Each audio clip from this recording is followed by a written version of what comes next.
Oke, baik. Kita akan mulai untuk kelompok 3. Kita akan membahas chapter 7, Analyzing Business Market. Mungkin kami akan membuka. Assalamualaikum warahmatullahi wabarakatuh. Waalaikumsalam warahmatullahi wabarakatuh. Salam sejahtera, salam sehat, Om Swastiastu, Namo Buddhaya, salam kebajikan.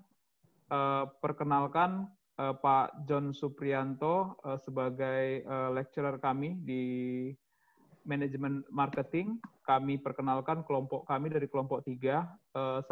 Saya sendiri adalah Henry G. Pandia. Kemudian tim kami terdiri dari Mas Fadil Yudhistira. Halo Pak John dan teman-teman sekalian. Kemudian ada Blimade Ariana. Ya, selamat malam Pak John dan teman-teman semuanya. Kemudian ada Mas Jauhari Wicaksono. Selamat malam Pak John dan rekan-rekan sekalian. Kemudian kami ada Pak Jimmy Astri Rano. Selamat malam Pak John dan teman-teman. Dan yang terakhir adalah Bapak Mas Miko Saifuddin Agung Sucahyo. Agak panjang memang namanya. Ya, selamat malam Pak John dan teman-teman sekalian. Baik, Pak John Suprianto, kami panggil Pak John, dan rekan-rekan sekalian, kami akan mempresentasikan chapter 7. Untuk mempersingkat waktu, kami akan mempresentasikan secara bergiliran. Presentasi pertama atau pembahasan pertama akan dimulai oleh Mas Fadil Yudhistira. Mas Fadil, waktu kami berikan kepada Mas Fadil, silakan. Ya, terima kasih Pak Hendry. Terima kasih juga teman-teman sekalian dan Pak John atas waktunya. Hari ini kelompok 3 akan membahas terkait dengan analyzing business market. Ada beberapa objektif yang kami harapkan teman-teman sekalian bisa dapatkan dari presentasi kami kali ini. Ya, pada pembahasan bab kali ini diharapkan teman-teman bisa memahami beberapa hal. Kurang lebih ada 7 learning objektif yang kami harapkan dapat membantu teman-teman dalam memahami bab dari analyzing business market. Nah, pembahasan pertama kita akan mulai berbicara tentang organizational buying. Organizational buying sendiri adalah suatu proses atau kegiatan pembuatan keputusan dalam suatu perusahaan untuk memilih barang yang akan dibeli di antara alternatif yang ada.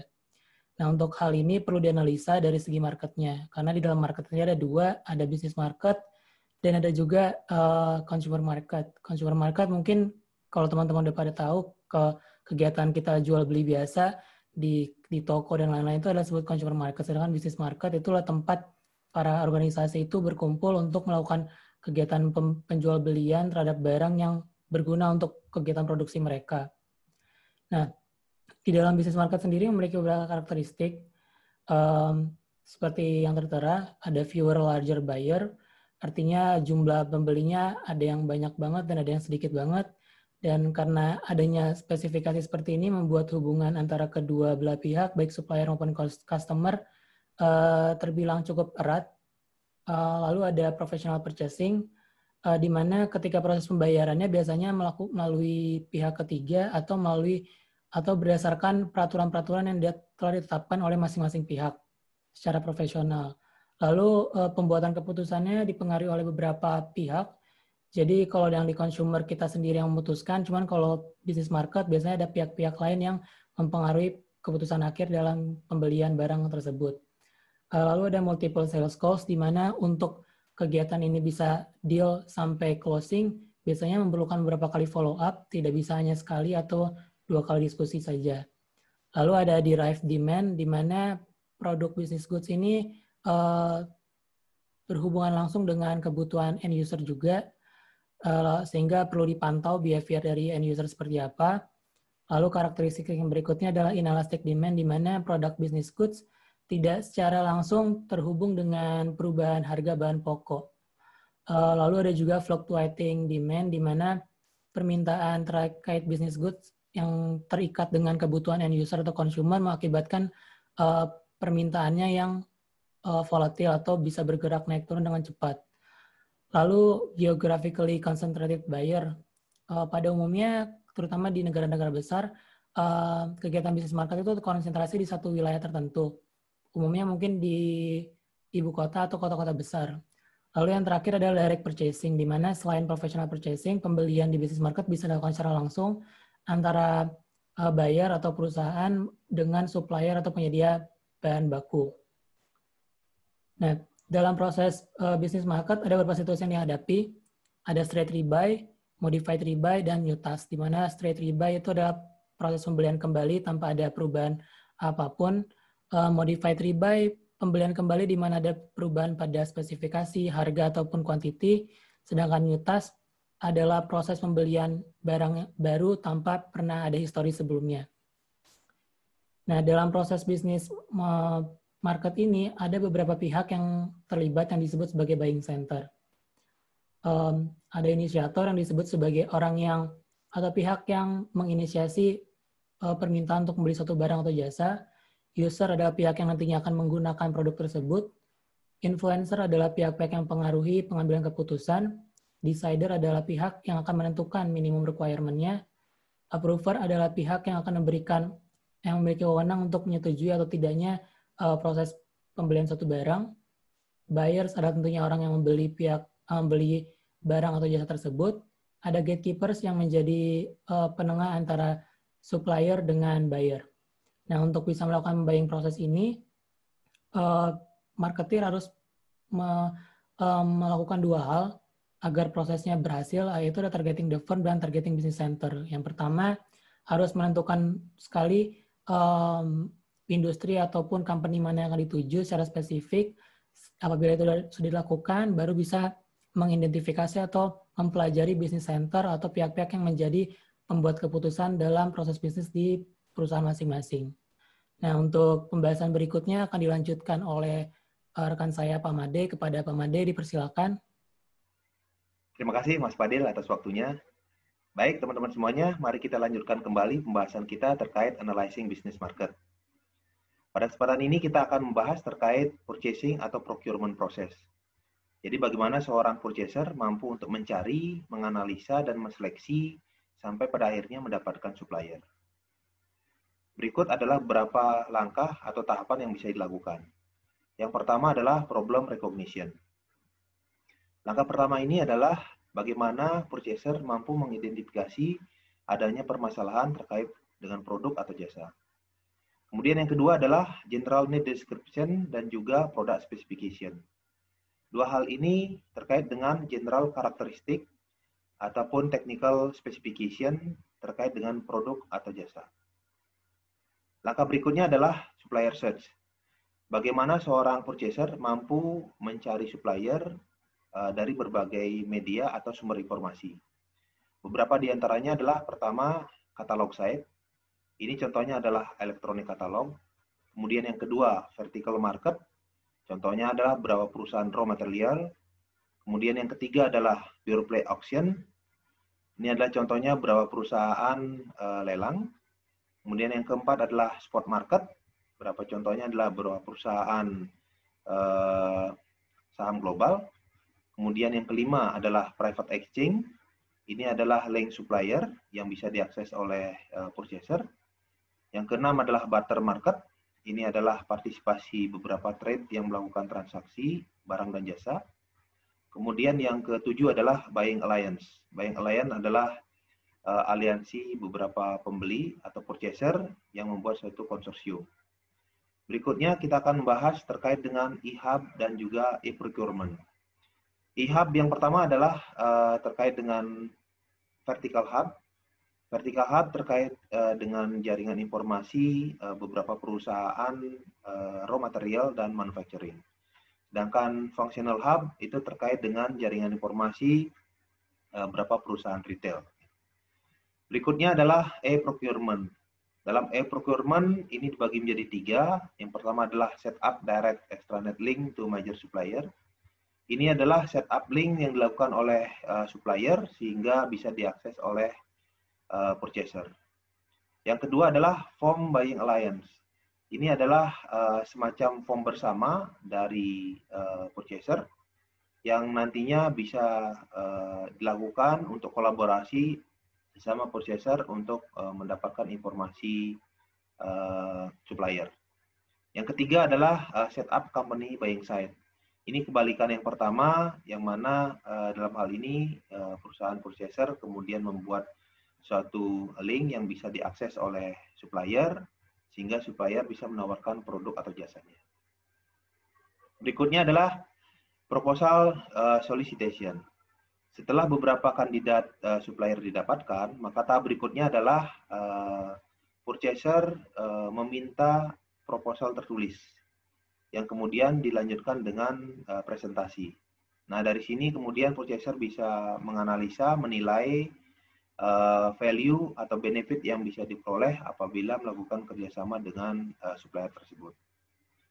Berikutnya adalah supplier selection. Nah, terkait dengan supplier selection, ini ada dua hal yang diperhatikan. Pertama adalah overcoming price pressure, dan yang kedua number of supplier. Terkait dengan overcoming price pressure, ada dua pendekatan. Pendekatan pertama adalah dari sisi purchaser itu sendiri, terkait dengan solution selling, dan juga risk and gain sharing. Sedangkan yang berikutnya adalah terkait pendekatan dari supplier. Apabila menetapkan harga murah, maka supplier bisa memberlakukan 4 hal. Pertama adalah limited quantity, kemudian no refund, no adjustment, dan no service. Berikutnya adalah number of supplier. Dalam hal ini, purchaser berusaha untuk mengurangi jumlah supplier, karena kalau supplier yang banyak, itu akan menyulitkan untuk mengontrolnya. Apabila suppliernya sedikit, maka akan semakin mudah dikontrol, kualitas bisa ditingkatkan, dan performa perusahaan juga bisa ditingkatkan. Berikut adalah evaluasi model yang dilakukan. Sebelah kiri itu adalah atribut yang dinilai, kemudian pembobotannya, kemudian rating skill. Nah, dari sini kemudian bisa dilakukan assessment terhadap perusahaan.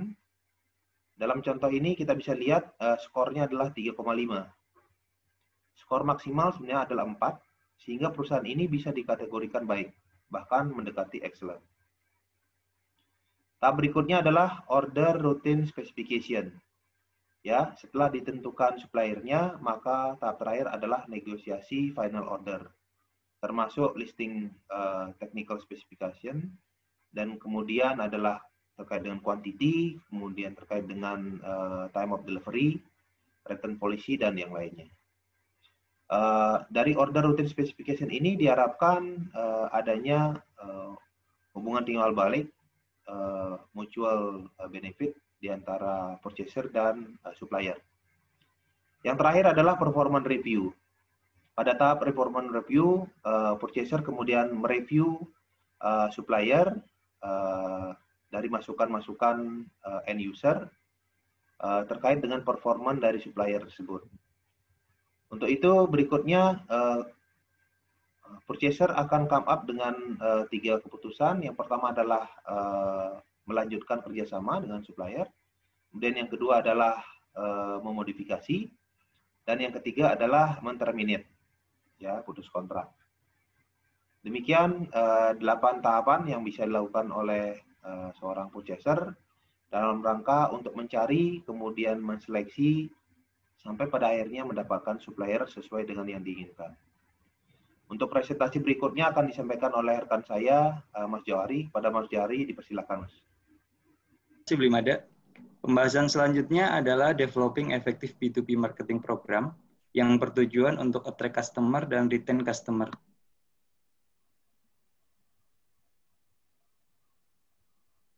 Ada 3 hal yang biasa dilakukan untuk developing B2B marketing program. Yang pertama adalah communication and branding activities, di mana hal ini bertujuan untuk meningkatkan brand awareness, misalnya melalui iklan, baik digital maupun konvensional, website, serta melakukan sponsorship. Yang kedua adalah sistem buying and selling, di mana kebanyakan B2B customer menginginkan total problem solution dari satu seller. Contohnya adalah Avaya yang menawarkan one-stop solution untuk communication technology.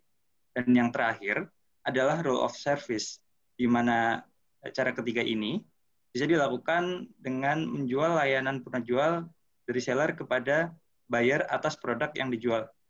Sebagai contoh adalah Rolls-Royce yang selain menjual jet engine, juga menjual layanan perbaikan jet engine kepada customer-nya. Dalam hal B2B relationship, terdapat beberapa faktor yang mempengaruhi. Yang pertama adalah availability of alternative, kemudian ada importance of supply, yang ketiga adalah flexibility of supply, dan yang terakhir adalah supply market dynamic. Berdasarkan keempat faktor tersebut, B2B relationship dapat dikategorikan menjadi 8.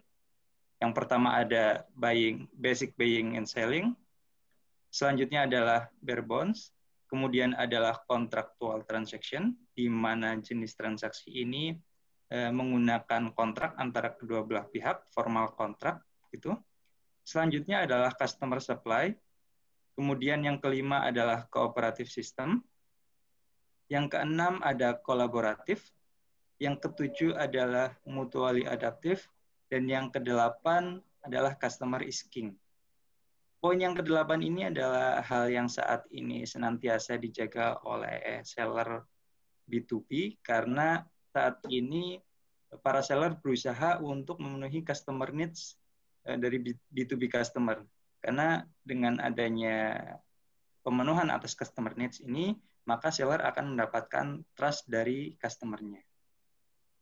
Pembahasan terakhir terkait dengan analyzing business market adalah terkait dengan institutional and government market, di mana kedua market ini memiliki keunikan. Kedua market ini memberikan pelayanan kepada masyarakat maupun kepada khalayak umum dengan non-profit organization. Jadi contoh dari institutional buyer di sini adalah sekolah, hospital, penjara, ataupun rumah ibadah.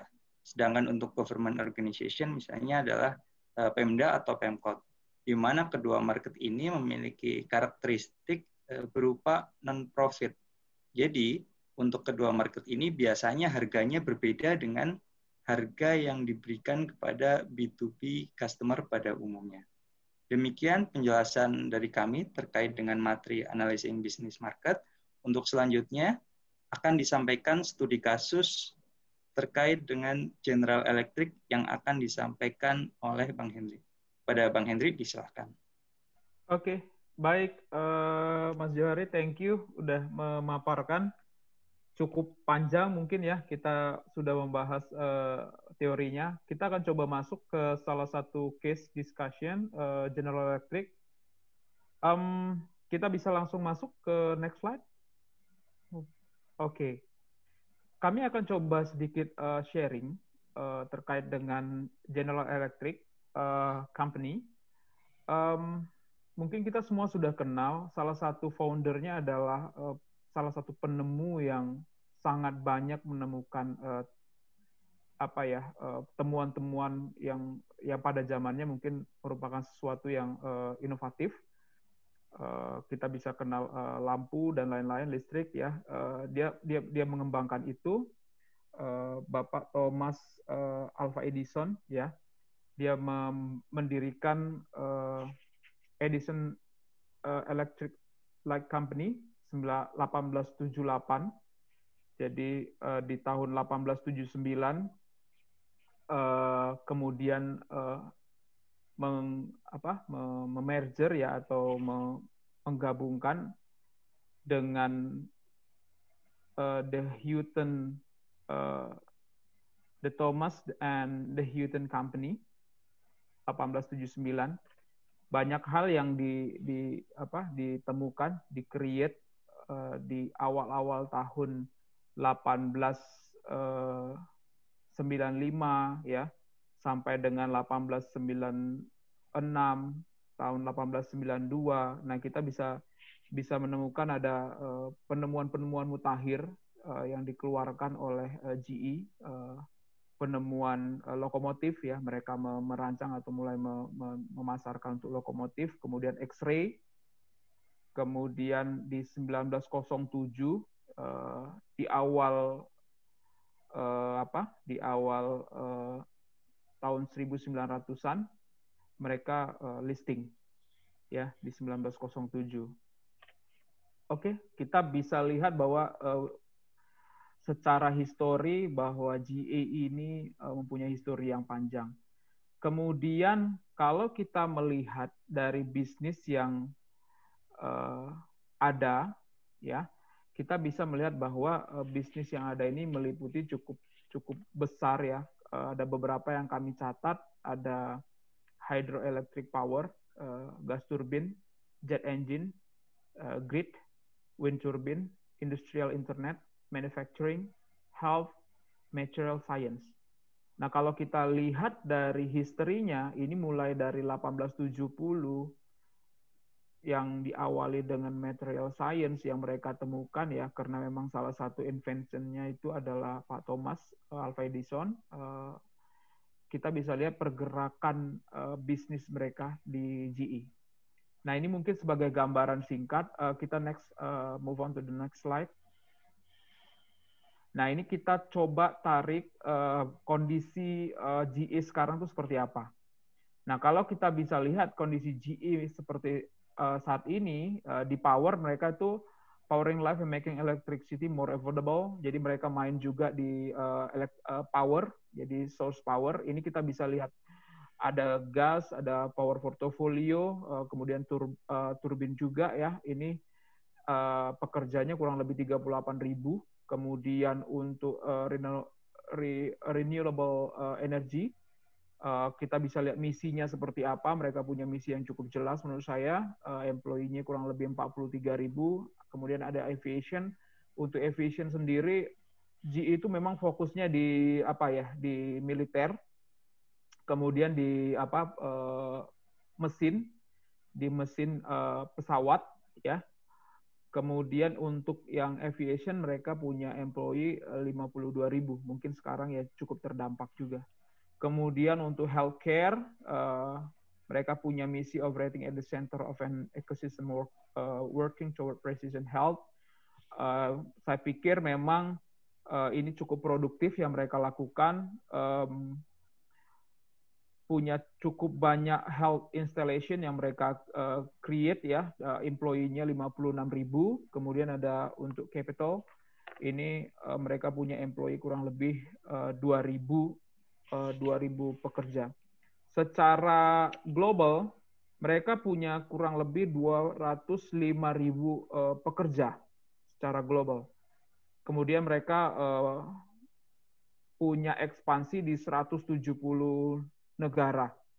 Kami mencatat ini dikeluarkan oleh annual report GE tahun 2019. Next slide. Oke. Ini adalah beberapa prioritas yang kita lihat mereka kembangkan, ya. Ada monitor and involve, kemudian evaluated social needs with stakeholders, kemudian identify business priorities, kemudian selective priorities, dan employee GE expertise and technology. Jadi mereka coba membuat prioritas yang sustain, yang akan berupa sirkulasi atau loop, sehingga invention ataupun bisnis bisa berjalan dengan baik. Kalau kita bisa lihat, mereka juga punya steering committee untuk bisa menentukan prioritas-prioritas. Kemudian mereka juga memegang integrity dan compliance, human right, climate and energy. Jadi ada prioritas-prioritas yang mereka tentukan dari awal untuk bisa mengembangkan bisnis. Ini kami ambil dari update terbaru dari annual report dari GE. Next slide. Oke. Kami mencatat bahwa kesuksesan GE ini tidak mutlak smooth gitu, ya. Tapi kita mencatat bahwa ada upside down-nya juga, ya, untuk General GE ini, General Electric ini. Tapi nanti mungkin akan dibahas pada rekan saya setelah saya. Tapi mungkin saya akan sedikit highlight adalah di awal kenaikan mereka mungkin di sekitar tahun 1990-an sampai 2000, mereka punya cukup resource yang cukup besar, paten yang cukup banyak. Tapi di sekitar tahun awal 2000, 21st centuries, di awalnya itu mereka cukup banyak melakukan pembelian dan ini dianggap sebagai salah satu pembelian yang cukup bombastis. Mereka mengakuisisi kurang lebih 380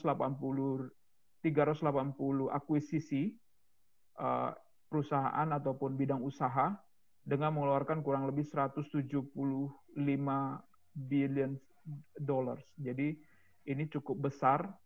Kemudian berkembang terus sampai dengan mencapai sekitar hampir 400 billion dollars.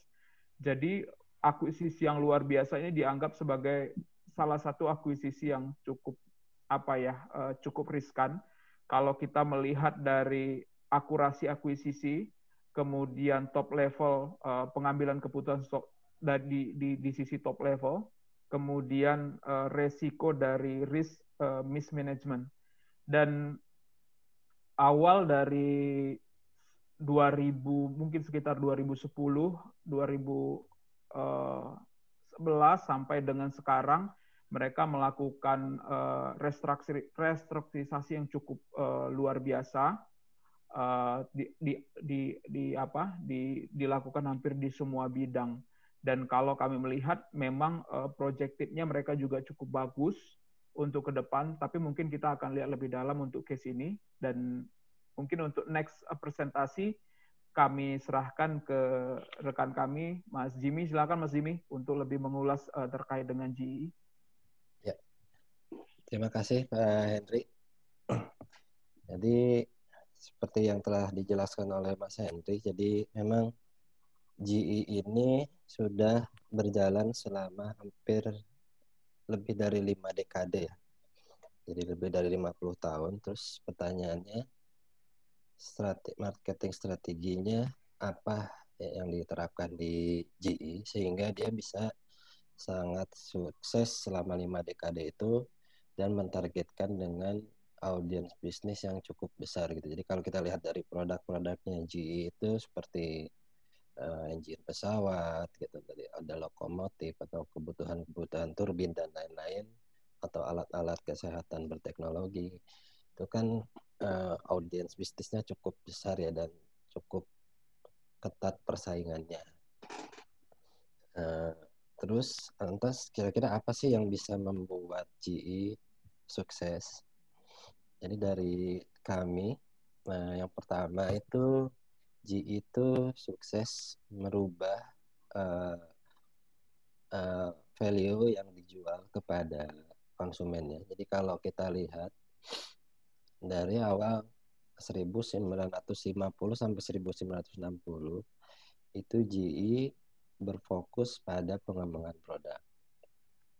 Di mana saat itu adalah GE sebagai pionir dari alat-alat teknologi dan alat-alat kelistrikan untuk beberapa industri besar. Beranjak ke 1970 dan 1980, GE mulai meng-capture added value untuk segi human-nya. Jadi bagaimana GE bisa meningkatkan manfaat dari ciptaan-ciptaannya untuk masyarakat. Dan perubahan terbesar terjadi itu di era tahun 1990 dan 2000, di mana GE berubah dari American manufacturer menjadi global service giant. Dan di tahun 2000 sampai sekarang itu slogannya berubah menjadi Imagination at Work. Jadi GE di sini meng-highlight tentang bagaimana GE itu sebagai perusahaan yang high-tech, terus leading edge dalam teknologi, inovatif, contemporary, dan kreatif. GE juga meng-highlight slogannya Eco-Imagination, jadi kebutuhan-kebutuhan dari pasar untuk green technology itu ditangkap oleh GE, dan Healthy Imagination, GE memberikan inovatif solusi di bidang kesehatan. Nah, kalau kita lihat, kita semua hampir mungkin seluruh di kelas ini tahu GE gitu. Jadi memang bagaimana GE mengkomunikasikan dan memperkuat brandingnya itu selama 5 dekade ini memang bisa diakui itu jadi kunci kesuksesannya.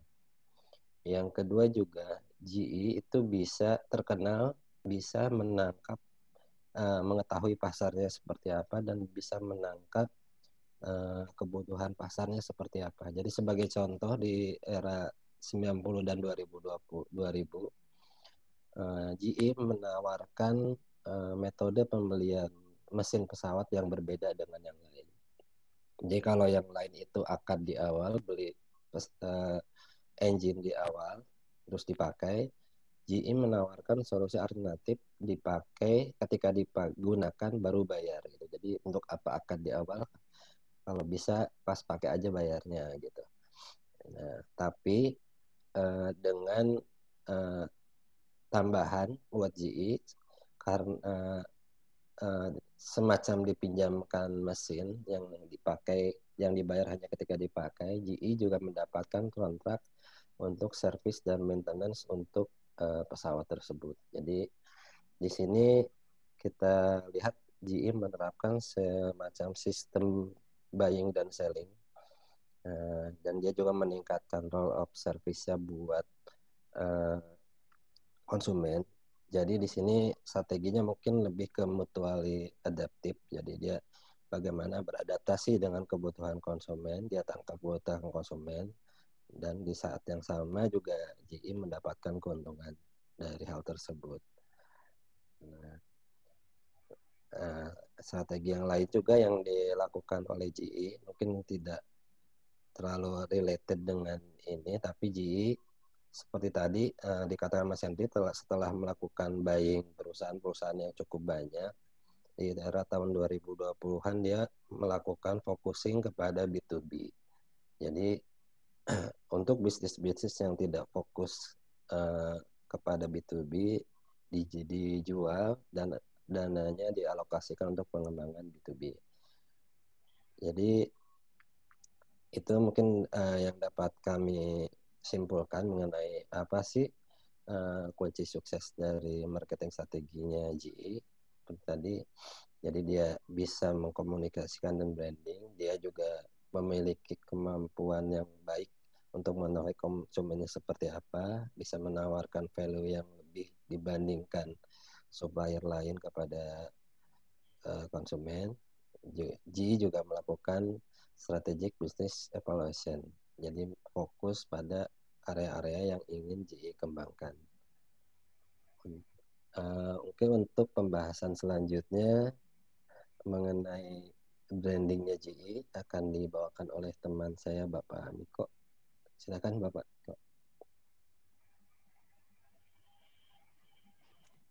Ya, terima kasih. Untuk pertanyaan kedua, apakah Imagine at Work, Eco-Magination, and Health-Magination berhasil mengkomunikasikan fokus GE pada upaya terbarunya? Iya atau tidak? Dan jawabannya kita adalah ya. Mungkin next. Ya, karena dari campaign pemasaran tersebut, yaitu Imagine at Work, Eco-Imagination, Health Imagination berhasil menyatukan berbagai macam bisnis dari GE yang terdiversifikasi menjadi hanya satu brand, yaitu GE. Integrasi ini menjadi penting untuk mengkomunikasikan seluruh lini bisnis GE, sehingga dapat menghindari kebingungan oleh setiap konsumen. Kesuksesan itu juga terletak pada kemampuannya untuk memahami pasar bisnis dan proses pembelian bisnis yang menempatkan dirinya pada posisi konsumen. Kampanye GE yang telah menghabiskan dana lebih dari $150 juta terbukti itu sangat efisien dalam menyatukan berbagai macam lini bisnis di bawah merek GE. Eco-Imagination, yaitu upaya menyoroti brand GE dalam mengembangkan teknologi yang ramah lingkungan, seperti solar energy, lower emission engineer, dan lainnya. Terus health imagination, itu mengkomunikasikan perusahaan dengan kemajuan teknologi medis di seluruh dunia. Terus imagine at work, itu berfokus pada teknologi baru seperti mesin pesawat dan teknologi medis. Dari ketiga campaign tersebut, yang memiliki fokus masing-masing, namun memiliki satu hal, yaitu kata imajinasi, untuk menyatukan bisnis perusahaan yang sangat beragam. Seperti yang dikatakan oleh CMO GE, Beth Comstock, ketika perusahaan seperti kami memiliki 11 bisnis yang berbeda, brand sangat penting untuk menyatukan identitas perusahaan. Ya, demikian presentasi dari saya. Baik, terima kasih Mas Miko. Mungkin Pak John, inilah presentasi yang bisa kami sampaikan dari kelompok 3 membahas terkait materi yang sudah disampaikan. Mudah-mudahan ini bisa berguna buat kita semua. Salam sehat dari kami semua. Assalamualaikum warahmatullahi wabarakatuh.